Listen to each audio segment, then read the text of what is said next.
الحمد للہ وکفا وسلام علی عبادہ الذین اصطفى اما بعد اعوذ باللہ من الشیطان الرجیم بسم اللہ الرحمن الرحیم باب فی مسائل متفرقۃ من کتاب الصوم، روزے سے متعلق متفرق مسائل کا بیان۔ عن انس رضی اللہ تعالی عنہ قال قال رسول اللہ صلی اللہ علیہ وسلم، سیدنا انس رضی اللہ تعالی عنہ بیان کرتے ہیں کہ رسول اللہ صلی اللہ علیہ وسلم نے ارشاد فرمایا، تسحروا فإن فی السحور برکۃ، کہ سحری کھایا کرو کیونکہ سحری میں برکت رکھی ہے۔ اور دوسری حدیث عن عمر بن عاص قال قال رسول اللہ صلی اللہ علیہ وسلم، عمر بن عاص رضی اللہ تعالیٰ عنہ بیان کرتے ہیں کہ رسول اللہ صلی اللہ علیہ وسلم نے فرمایا، فصل ما بین صیامنا و صیام اہل الکتاب اکلۃ السحر، کہ ہمارے اور اہل کتاب کے درمیان سحری کھانے میں فرق ہے۔ یعنی یہ حدیث واضح کرتی ہے کہ اہل کتاب یعنی یہود و نصارہ اور ان میں اور امت محمدیہ کے اندر سحری روزے کے اندر فرق ہے، کیونکہ ان کے نزدیک روزہ یہ ہے کہ روزہ افطار کیا، کھایا پیا، اور جب بندہ سو گیا تو ان کا روزہ شروع ہو جاتا ہے، اور اگلے دن جب سورج غروب ہوا مغرب تک ان کا روزہ ہے۔ اور رسول اللہ صلی اللہ علیہ وسلم نے فرمایا کہ تم سحری کیا کرو، یعنی سحری کھایا کرو، اس میں اللہ نے برکت رکھی ہے، اور یہ طریقہ آپ صلی اللہ علیہ وسلم نے دیا ہے۔ اور ہاں کوئی بندہ رات کو سو جائے اور وہ صبح سحری نہ کرے، ایسے ہی وقت گزر جائے، تو اس بندے کا پھر کوئی روزہ نہیں ہے، کیونکہ سحری کرنا یہ ضروری ہے۔ سیدنا سہل بن رضی اللہ تعالیٰ عنہ بیان کرتے ہیں کہ رسول اللہ صلی اللہ علیہ وسلم نے فرمایا، لا یزال الناس بخیر ما اجل الفطر، جب تک لوگ افطاری کرنے میں جلدی کریں گے تو وہ خیر پر رہیں گے۔ تو یہ حدیث واضح کرتی ہے کہ جب افطاری کا وقت یعنی سورج غروب ہو جائے تو فوری روزہ افطار کر لینا۔ یہ نہیں ہے کہ 3-4 منٹ یا 5 منٹ اس کو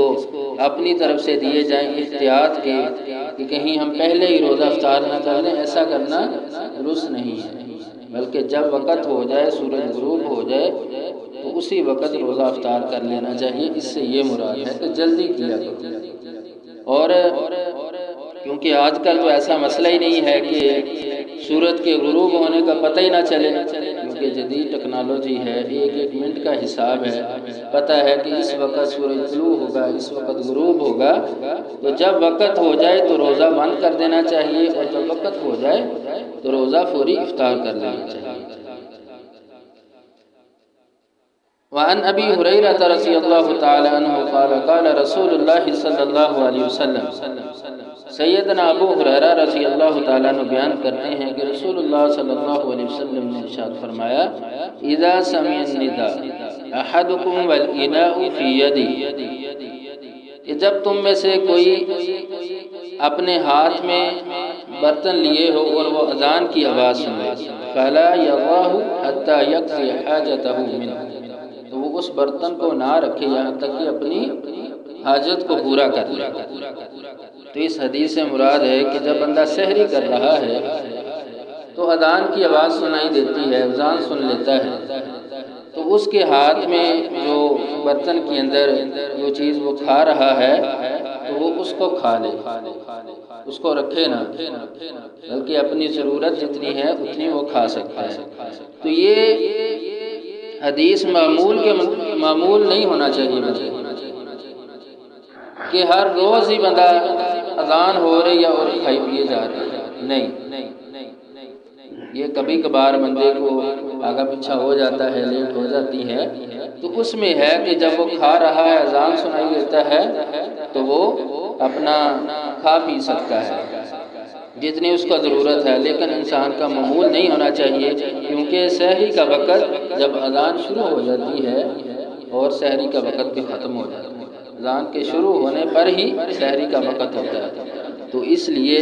اس چیز میں خاص خیال کرنا چاہیے۔ زید بن خالد رضی اللہ تعالیٰ عنہ بیان کرتے ہیں کہ رسول اللہ صلی اللہ علیہ وسلم نے ارشاد فرمایا، من فطر صائما او جہز غازیا فلہ مثل اجرہ، کہ جو شخص کسی روزے دار کا روزہ افطار کروائے اور یا غازی کے لیے جہاد کے لیے مال اس کو دے، فلہ مثل اجرہ، تو اس کا اجر ان دونوں کے مثل ہے، یعنی جس نے روزہ رکھا ہے، روزہ افطار کیا ہے، اور جس نے افطار کروایا اس کے لیے بھی آپ صلی اللہ علیہ وسلم نے فرمایا وہی اجر ہے جو ایک روزہ افطار کرنے کے لیے۔ ایسے ہی ایک غازی، ایک مجاہد وہ اللہ کے راستے میں جہاد کرتا ہے اور ایک بندہ اس کو اپنا مال پیش کرتا ہے اس کے لیے، جہاد کے لیے اس کی تیاری کرواتا ہے، تو رسول اللہ صلی اللہ علیہ وسلم نے فرمایا مثل اجر ہی، دونوں کا اجر ایک برابر ہے، اس کو بھی وہی اجر ملے گا۔ وعن ابن عمر رضی اللہ تعالیٰ عنہ قال کان النبی صلی اللہ علیہ وسلم اذا افطر، حضرت عبداللہ بن عمر رضی اللہ تعالیٰ عنہ بیان کرتے ہیں کہ جب نبی کریم صلی اللہ علیہ وسلم روزہ افطار کرتے تو آپ یہ دعا پڑھا کرتے تھے، ذهب الظمأ وابتلت العروق وثبت الاجر انشاءاللہ، پیاس جاتی رہی، رگیں تر ہو گئیں، اور اگر اللہ نے چاہا تو اجر ثابت ہو گیا، اس کے لیے اجر لکھ دیا گیا۔ تو یہ دعا پڑھنی چاہیے جب بندہ روزہ افطار کرے۔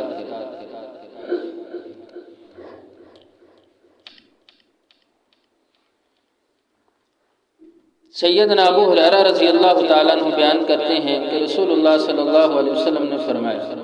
من لم یدع قول الزور والعمل به فلیس للہ حاجۃ فی ان یدع طعامہ وشرابہ، جو شخص جھوٹ اور برے اعمال ترک نہیں کرتا، فلیس للہ حاجتہ، تو اللہ کو کوئی حاجت نہیں ہے، کوئی ضرورت نہیں ہے، ان یدع طعامہ وشرابہ، اس شخص کی کہ جو اپنا کھانا پینا چھوڑ دیتا ہے، یعنی جو روزے کی حالت میں اس بندے نے کھانا پینا چھوڑ دیا، صبح سے لے کر شام تک وہ اپنا کچھ بھی نہیں کھاتا پیتا، اپنی خواہشات پر کنٹرول کرتا ہے، لیکن اس کے ساتھ ساتھ وہ جھوٹ بھی بول رہا ہے اور دوسرا وہ ایسے عمل کرتا ہے جو برے عمل ہیں، تو رسول اللہ صلی اللہ علیہ وسلم نے فرمایا کہ اللہ کو اس کا کھانا پینا چھوڑ دینا اس چیز کی کوئی ضرورت نہیں، کیونکہ اللہ تبارک و تعالیٰ نے روزے کا مقصد تقویٰ رکھا ہے کہ اللہ کا ڈر اور خوف پیدا ہونا چاہیے۔ اگر روزے میں انسان برے اعمال کرتا رہے، جھوٹ بولتا رہے، چغلی کرتا رہے، تو پھر اللہ تعالیٰ کو اس کے روزے کی کوئی ضرورت نہیں ہے، وہ ایسے ہی پھر اپنا کھانا پینا چھوڑ رہا ہے، اللہ تعالیٰ اس بندے کو پھر اجر نہیں دیتے۔ سیدنا ابو ہریرہ رضی اللہ تعالیٰ عنہ بیان کرتے ہیں کہ قال بین نحن جلوس عند النبی صلی اللہ علیہ وسلم اذا جاءہ رجل، کہ ہم آپ صلی اللہ علیہ وسلم کے پاس بیٹھے تھے کہ اسی لمحے ایک شخص آپ کی خدمت میں حاضر ہوا، اس نے کہا یا رسول اللہ ہلکت، اے اللہ کے رسول میں ہلاک ہو گیا۔ آپ صلی اللہ علیہ وسلم نے فرمایا ما لک، کیا ہو گیا ہے؟ تو قال، وہ شخص کہنے لگا وقعت علی امراتی وانا صائم، یعنی میں اپنی عورت پر واقع ہوا اور میں روزے کی حالت، یعنی میں نے اپنی عورت سے روزے کی حالت میں جماع کیا۔ تو فقال رسول اللہ صلی اللہ علیہ وسلم، تو آپ نے فرمایا هل تجد رکبۃ تؤتقها، کیا تو پاتا ہے کہ تو ایک غلام کو آزاد کر دے؟ تو وہ کہنے لگا لا، نہیں۔ آپ نے فرمایا هل يستطيع ان تصوم شهرين متتابعين، کیا تو طاقت رکھتا ہے کہ 2 ماہ کے روزے مسلسل رکھے، پے در پے رکھے؟ اس نے کہا نہیں۔ حل تجد اطعام 60 مسکینا، تو آپ صلی اللہ علیہ وسلم نے فرمایا کہ تو پاتا ہے کہ تو 60 مساکین کو کھانا کھلا دے؟ وہ شخص کہنے لگا لا نہیں۔ تو آپ صلی اللہ علیہ وسلم نے اسے فرمایا اجلس، بیٹھ جا۔ وہ اسی مجلس کے اندر بیٹھ گیا۔ تو اسی لمحات کے اندر ایک شخص ایک کھجوروں کا ٹکڑا لے کر آپ صلی اللہ علیہ وسلم کے پاس آیا۔ تو پھر آپ صلی اللہ علیہ وسلم نے فرمایا این سائل،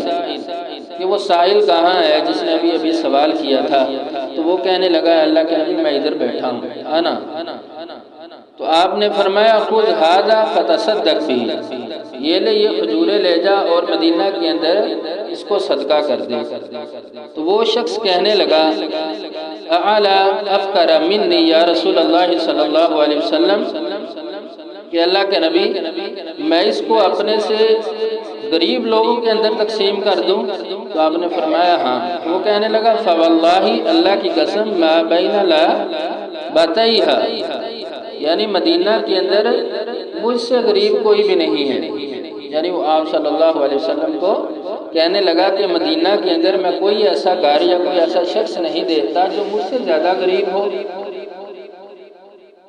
تو فضاحک النبی صلی اللہ علیہ وسلم حتی بدت انیابہ ثم قال اطعمہ اہلک، تو آپ صلی اللہ علیہ وسلم اس کی اس بات پر مسکرائے، ہنسے، یہاں تک کہ آپ کے دانت نظر آ گئے، اور آپ نے فرمایا کہ یہ ٹوکرا لے جا اور اپنے گھر والوں کو دے دے، یعنی تم اس کو استعمال کرنا۔ تو یہ حدیث واضح ہے کہ اس حدیث کے اندر اس شخص نے اپنا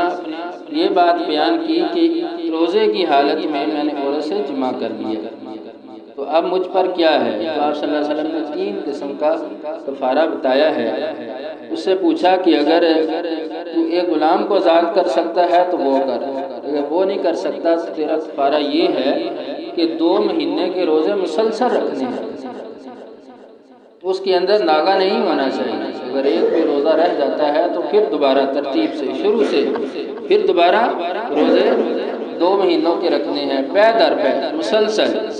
اگر یہ بھی نہیں ہے تو 60 مساکین کو کھانا کھلانا ہے، یہ تیرا کفارہ ہے، تم نے جو روزے کی حالت میں رسول اللہ تبارک و تعالیٰ کی نافرمانی کی ہے۔ تو اس حدیث سے یہ بات واضح ہوتی ہے کہ یہ کفارہ اس شخص کے ساتھ خاص ہے جو روزے کی حالت میں جماع کرے، اور وہ شخص جو جان بوجھ کر روزہ ختم کر دیتا ہے، روزہ توڑ دیتا ہے، تو اس کے لیے یہ کفارہ نہیں ہے، بلکہ اس نے اللہ تبارک و تعالیٰ کی نافرمانی کی ہے، اس نے گناہ کیا ہے، تو اس کو چاہیے کہ اس اپنے عمل پر اللہ سے توبہ کرے۔ اور اللہ تبارک و تعالیٰ نے قرآن مجید کے اندر سورہ بقرہ میں یہ بات واضح فرمائی ہے فَمَنْ كَانَ مِنْكُمْ مَرِيضًا أَوْ عَلَى سَفَرٍ فَعِدَّةٌ مِّنْ أَيَّامٍ أُخَرَ، روزوں کے متعلق کہ جو تم میں سے مریض ہو اور سفر کی حالت میں ہو اس کو رخصت ہے، یعنی وہ روزہ چھوڑ دے اور دوسرے ایام کے اندر اس کی گنتی کو پورا کرے۔ تو اب مریض کے بارے میں بھی مسئلہ ہے کہ ایک مریض وہ ہوتا ہے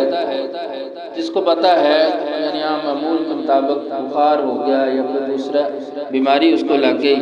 تو اس کے ٹھیک ہونے کے چانس ہوتے ہیں، امید ہوتی ہے، تو اس کے لیے ہے کہ وہ روزہ چھوڑ دے اور اپنے دوسرے ایام کے اندر اس کو پورا کر لے۔ لیکن وہ شخص کہ جس کی جو دائمی مریض ہے اس کے ٹھیک ہونے کی اب کوئی امید باقی نہیں ہے، تو اس کے لیے یہ ہے کہ وہ اپنا ہر دن کے بدلے ایک مساکین کو کھانا کھلائے، یہ اس کے لیے ہے۔ اور ہاں ایسا شخص جو فوت ہو جاتا ہے اور اس کے ذمہ روزے تھے، تو اس کے بارے میں سیدہ عائشہ رضی اللہ تعالیٰ عنہ بیان کرتی ہیں کہ رسول اللہ صلی اللہ علیہ وسلم نے فرمایا من مات صوم صام عنہ ولی، جو شخص فوت ہو گیا اس کے ذمہ روزے تھے تو اس کے ولی، اس کے ورثاء جو ہیں اس کی طرف سے اس گنتی کو پورا کرے۔ جیسے وہ رسا قرض دیتے ہیں، اسی طرح روزے کے بارے میں بھی آپ صلی اللہ علیہ وسلم کا یہی فرمان ہے کہ اگر کسی کے روزے رہ گئے تھے اور وہ شخص فوت ہو گیا، تب اس کے برسا پر یہ لازم ہو جاتا ہے کہ وہ اس کی طرف سے روزے رکھے۔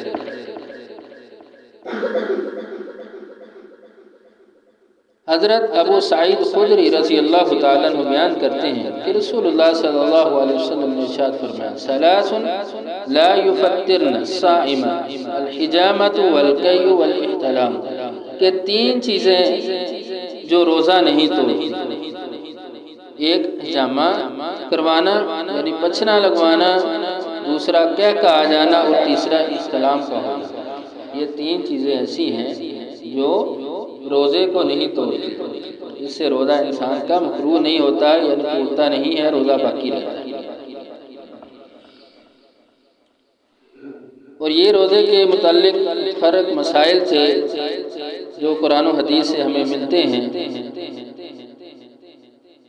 تو ہمیں چاہیے کہ ہم ان پر عمل کریں اور ان چیزوں کا خیال رکھیں جو انسان کے لیے روزے کے